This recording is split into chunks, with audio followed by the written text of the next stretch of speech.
నమస్తే, welcome to great Andhra. మనతో పాటు ఉన్నారు సీనియర్ పొలిటికల్ అనలిస్ట్ జిఆర్ మహర్షి గారు. నమస్తే సార్. నమస్తే అమ్మా. సార్, పనికి ఉపాధి హామీ పథకం పేరుకి మహాత్మా గాంధీ గారి పేరు ఉంటే ఇప్పుడు దాన్ని మార్చివేస్తూ సవరణలు చేస్తున్నది మోదీ ప్రభుత్వం. దానికి నిరసనగా సోనియా గాంధీ గారు ఫిబ్రవరిలో ఆంధ్రప్రదేశ్కి రాబోతున్నారు. సో ఇక్కడ ముఖ్యమైన పాయింట్ ఏంటంటే సోనియా గాంధీ గారు వస్తున్నారు అంటే అది ముఖ్య నేత కాంగ్రెస్కి. మరి ఇక్కడ జన సమీకరణ అవసరం. ఈ బాధ్యతలన్నీనేమో షర్మిల గారి మీద ఉంటాయి. ఎందుకంటే ఇక్కడ ప్రాతినిధ్యం వస్తుంది ఆవిడ. ఇప్పుడు ఎప్పటి నుంచో వార్తలు వినిపిస్తున్నాయి, ఇంకా ఆవిడ పెద్దగా ఆ పార్టీకి చేసింది ఏమీ లేదు, ఉపయోగం ఏం లేదు, ఎలక్షన్ టైంలో కూడా పెద్దగా ఏమీ ఉపయోగం పడలేదు అని. ఇప్పుడు ఆ మార్పులు లాంటివి ఏమన్నా దీని తర్వాత జరుగుతాయా? అసలు ఇప్పుడు ఆవిడ జన సమీకరణ చేయగలుగుతుందా? ఆవిడ ప్రూవ్ చేసుకోవడానికి వచ్చిన ఈ అవకాశాన్ని ఏ రకంగా సద్వినియోగం చేసుకుంటారు? ఒకటి, కాంగ్రెస్ పార్టీకి జనం లేరు. జన సమీకరణ అంటే ఏమిటంటే డబ్బులు ఇచ్చి తోలాలి. డబ్బులు ఇచ్చి తోలి ఆ పార్టీ కోసం ఖర్చు పెట్టుకునే నాయకులు కూడా ఎవరు లేరు. ఈ షర్మిల గారు ఏమైనా ఖర్చు పెట్టుకొని సోనియా గాంధీ గారు అంతటోళ్ళు వస్తే మనం ఏదన్నా పెద్ద ఎత్తున జనాన్ని చూపించాలి కాబట్టి ఆమె ఏదైనా కొన్ని వేల మందిని తరలించి ఆ సభను సక్సెస్ చేస్తారేమో మనకు తెలియదు. సోనియా గాంధీ గారికి గతంలో ఉన్నటువంటి ఆదరణ, గతంలో ఉన్నటువంటి జన సమీకరణ అయితే ఈసారి ఉండే ఛాన్స్ లేదు. సరే, ఆమె ఎందుకు వస్తున్నారు అనే దాని మీద మనం ఒకసారి మాట్లాడితే, మహాత్మా గాంధీ ఉపాధి హామీ పథకం అనేది 2006లో రాజశేఖర రెడ్డి గారు ఉన్నారు అప్పుడు ముఖ్యమంత్రిగా. సోనియా గాంధీ గారు అనంతపురం పక్కనున్న సింగనమల నియోజకవర్గంలోనే బండపల్లి అనే ఊరిలో ప్రారంభించారు. అంటే దేశం మొత్తం మీద ఉపాధి హామీ పథకాన్ని ప్రారంభించింది అనంతపురం జిల్లాలో. ఆ రోజు సూపర్ సక్సెస్ అయింది. అనేక జిల్లాల్లో అది అమలు చేశారు. పేదవాళ్ళకి చాలా ఉపయోగపడింది. ఇప్పుడు ఆ పథకాన్ని ఏమైనా సరే కత్తిరించాలి అని ముందు పేరు కత్తిరించారు, తర్వాత నిధులు కత్తిరించారు, తర్వాత ఎందుకంటే గ్రామీణ ప్రజలకి అది ఉపయోగపడింది. కరువు కాలంలో కానీ వాళ్ళకి రెగ్యులర్గా ఏదో పని చూపించడంలో. మోదీ గారి ప్రభుత్వం ఏమనుకుందో ఏమో మనకు తెలియదు, కానీ మెల్లిగా ఆ పథకాన్ని కత్తిరింపులు మొదలైంది. దీనికి గాను నిరసన చెప్పడానికి మళ్ళీ సోనియా గాంధీ గారు అదే ఊరిలో, ఏ ఊరిలో అయితే ఆ పథకాన్ని ప్రారంభించారో అదే ఊరిలోనే నిరసన ప్రకటించడానికి వస్తున్నారు. మల్లికార్జున ఖార్గే వీళ్ళందరూ వస్తున్నారు. ఇప్పుడు షర్మిల గారి నెత్తి మీద ఉన్నటువంటి భారం ఏమిటంటే, ఆ సభను సక్సెస్ చేస్తే ఆమె కాంగ్రెస్ అధ్యక్షురాలుగా కొంతకాలం ఉంటారు. ఆ సభను ఫెయిల్యూర్ అయితే ఆమె ఉండరు. సరే, ఆమెకి అధ్యక్షురాలు కావడం వల్ల ఉరిగింది లేదు, ఒకవేళ ఆ పదవి పోతే పోయేది లేదు. ఎందుకంటే కాంగ్రెస్ పార్టీ అనేది బతకదు ఆంధ్రప్రదేశ్లో. ఇంపాసిబుల్. అది ఎందుకు ఇంపాసిబుల్ అంటే, కాంగ్రెస్ పార్టీ ఉంది, లేకుండా పోలేదు. కాంగ్రెస్ పార్టీ అంతా కూడా తన రూపాన్ని మార్చుకొని వైసీపీగా మారిపోయింది. కాంగ్రెస్ పార్టీ కార్యకర్తలు కానీ, మెజారిటీ నాయకులు కానీ, గ్రామాల్లో ఉన్న దాని క్యాడర్ అంతా కూడా ఏమైపోయిందంటే, ఈ పార్టీలో ఉంటే మన మనుగడ లేదు, భవిష్యత్తు లేదని తీర్మానించుకొని వైసీపీలో చేరిపోయారు. ఇప్పుడు జగన్ గారికి ఏం అవసరం? సోనియా గాంధీ గారి జన సమీకరణ చెల్లెలు అధ్యక్షురాలుగా ఉంటే ఆయన పార్టీలో ఉన్న వైసీపీ వాళ్ళు ఎవరు కూడా గతంలో కాంగ్రెస్ అయినప్పటికీ, గతంలో సోనియా గాంధీ గారి మీద అభిమానం ఉన్నప్పటికీ వాళ్ళు ఎవరు పోరు. ఇంకా వెళ్ళేదంతా ఎవరు? మీరు ఎవరు డబ్బులు ఇస్తే వాళ్ళు వస్తారు. డబ్బులు ఇచ్చి తరలిస్తే అక్కడ ఆమె ఏదో చెప్తారో అదేదో హామీ. అంటే బండ్లు ఓడలు అవడం అంటే ఇదే. సోనియా గాంధీ గారు వస్తే ఒకప్పుడు ఆంధ్రప్రదేశ్కి ఏమి వెలుగు, ఏమి జనము, ఏమి నాయకులు. ఆమె దాదాపు ఈ దేశానికి ఒక మహారాణిలాగా ఉన్నారు ఒక దశలో. కాంగ్రెస్ పార్టీ అధికారంలో ఉన్నప్పుడు 2014లో అధికారం పోయిన తర్వాత ఇంకా వాళ్ళు ఫినిష్ అయిపోయారు.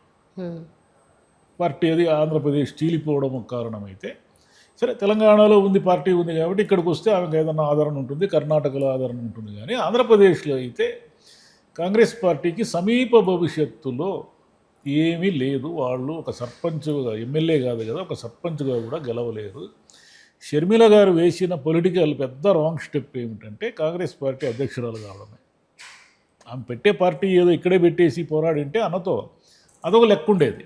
సరే, అన్నతోనే పోరాడిందబ్బా. ఆమె రాజకీయ విభేదాలంటే అంత తీవ్రంగా ఉంటాయి ఆమెకి. రాజశేఖర రెడ్డి గారి బిడ్డగా ఆమెకు ఏదో కొంత గుర్తింపు ఉండేది. ఇప్పుడు ఏమైపోయిందంటే, తెలంగాణలో పార్టీ పెట్టి తెలంగాణలో పార్టీని వైండప్ చేసేసి మళ్ళీ ఇక్కడ ఆంధ్రప్రదేశ్లో పెట్టి ఆంధ్రప్రదేశ్లో అన్ని స్థానాలు ఓడిపోయి ఆమె ఓడిపోయి ఇప్పుడు ఆ పార్టీకి పట్టించుకునే వాళ్ళు లేరు. ఎప్పుడో ఒక ప్రెస్ నోట్లకు లేదా మీడియా సమావేశాలకు మాత్రం పరిమితమయ్యారు. అంటే పొలిటికల్గా కాంగ్రెస్ పార్టీకి ఎలాగైతే భవిష్యత్తు లేదో ఆంధ్రప్రదేశ్లో, షర్మిల గారికి కూడా ఇంచుమించుగా అంతే. ఏవైనా అద్భుతాలు జరిగి ఆమెను ఏదైనా రాజ్యసభకు ఏదైనా పంపితే చెప్పలేము. అది అంటే రాజకీయాల్లో ఏమైనా జరిగితే చెప్పలేము. రైట్. ఇప్పుడు సోనియా గాంధీ గారి విషయానికి వస్తే ఇప్పుడు అసలు ఆంధ్రప్రదేశ్కి రావడానికి మైలేజ్కి ఏం సంబంధం లేదు. అంటే ఈ పేరు మారుస్తున్నారు, నిరసన తెలియచేయాలి, అది ఒక బాధ్యత అన్నట్లు వస్తున్నారా, లేకపోతే దీని వెనక రాజకీయ కారణాలు ఏమన్నా ఉన్నాయా? రాజకీయ కారణాలు ఏమి లేదు. ఆంధ్రప్రదేశ్లో ఆ పథకాన్ని స్టార్ట్ చేశారు కాబట్టి నిరసన కూడా ఆంధ్రప్రదేశ్లో చెప్పడానికి ఆమె వస్తున్నారు. ఆమె అనారోగ్యంతో ఈ మధ్య రాజకీయాల్లో యాక్టివ్గా లేరు. కాంగ్రెస్ పార్టీ ఏమిటంటే ఇప్పుడున్న పరిస్థితుల్లో ఏదో అడపాదడప విపరీతమైన బీజేపీ అక్కడ ఉన్న పార్టీల మీద వ్యతిరేకత, ఇక్కడ బీఆర్ఎస్ మీద వ్యతిరేకతతో కాంగ్రెస్ గెలిచినట్టు తెలంగాణలో, అక్కడ కూడా కర్ణాటకలో కూడా అలాగే గెలిచినట్టు బీజేపీ మీద వ్యతిరేకతతో అట్లా ఏదైనా రాష్ట్రాల్లో గెలిస్తే చెప్పలేము. కానీ ఇప్పటికిప్పుడు కేంద్రంలో కాంగ్రెస్ పార్టీ రేపు పొద్దున 29లో అధికారంలోకి వస్తుందనే ఆశ ఎవరికీ లేదు. కాబట్టి సోనియా గాంధీ గారు యాక్టివ్గా ఉన్నా యాక్టివ్గా లేకపోయినా ఆ పార్టీకి పునరుజ్జీవనం చేయడం అనేది ఆమె వల్ల అయితే కాదు, ఇది రాహుల్ గాంధీ గారు చేస్తే చెప్పలేము. సార్, మరి సోనియా గాంధీ గారు ఇక్కడ ఆంధ్రప్రదేశ్లో కూటమి ప్రభుత్వం ఉంది కాబట్టి ఎలాగో వచ్చినప్పుడు రాజకీయ వ్యాఖ్యలు చేయాల్సిందే. కూటమి ప్రభుత్వంలో ముఖ్యంగా ఉంది టీడీపీ అనుకుంటే కనుక వారి మీద ఏమైనా విమర్శలు చేసే అవకాశాలు ఉంటాయా? చేస్తారు. చేయడం వల్ల ప్రయోజనం ఏముంది? చంద్రబాబు నాయుడు గారు బీజేపీ గవర్నమెంట్లో ఉన్నారు, బీజేపీ ఆంధ్రప్రదేశ్ గవర్నమెంట్లో ఉంది, అంటే ముమ్మడి కలయిక కదా.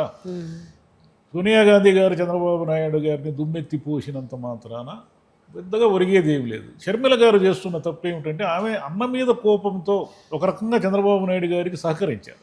అంటే కాంగ్రెస్ పార్టీ బీజేపీకి సహకరించింది.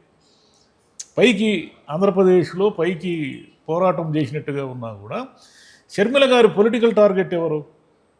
చంద్రబాబు నాయుడు గారిని ఓడించడమో కూటమిని ఓడించడమో కానే కాదు. సరే, ఆమెకు అంత శక్తి ఉందంటే అది వేరే విషయం. ఆమె పొలిటికల్ టార్గెట్ అన్న జగన్, అది సాధించారు ఆమె. ఇప్పుడు కూడా షర్మిల గారు కాంగ్రెస్ అధ్యక్షురాలుగా చంద్రబాబు నాయుడు గారినో లోకేష్ గారినో ఏదో అట్లా చూసి చూడనట్లు విమర్శిస్తారే తప్ప, ఇప్పటికీ అన్నగారి మీద ఏమైనా కోపం ఉంటే భారీగానే విమర్శిస్తారు తప్ప, చంద్రబాబు నాయుడు గారికి పనిగట్టుకొని చెవిలో జోరీగలాగా ప్రభుత్వాన్ని దుయ్యబట్టే విధంగా ఏనాడు విమర్శించలేదు కదా.